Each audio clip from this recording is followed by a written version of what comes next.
주민참여 예산제도라고 들어보셨습니까? 지난 2011년 주민참여를 이끌어 행정의 효율성을 높이기 위한 목적으로 도입된 제도인데요. 제도 도입 10년이 지나 들여다보니 정작 주민이 빠져있는 곳이 많았습니다.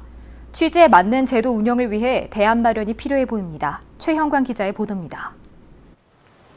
지난 2011년 본격 시행된 주민참여 예산제도.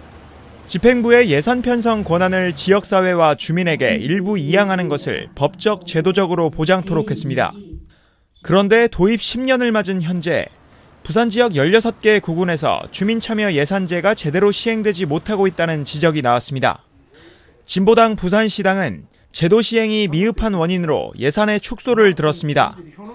실제 최근 3년 동안 부산시 16개 구군의 주민참여 예산 비율은 2019년 229억 원으로 전체 예산의 0.42%에 불과했는데 2020년에 223억 원으로 0.36%에 그쳤고 2021년에는 109억 원, 0.16%로 해마다 줄고 있었습니다.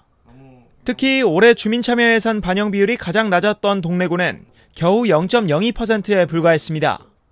연제구는 0.97%로 가장 높은 수준을 유지했지만 아직 1%에도 미치지 못하고 있습니다.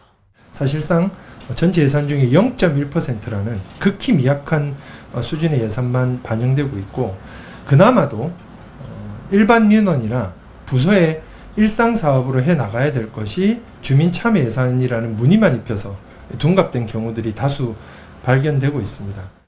주민 참여 예산 명목으로 추진된 사업도 대부분 기존 예산으로 추진 가능한 민원성 사업이었습니다.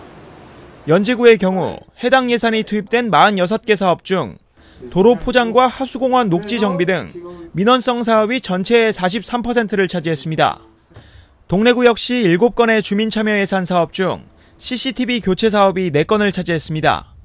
문제는 주민들 역시 주민참여 예산에 참여하는 방법을 모르는 경우가 대부분이라는 점.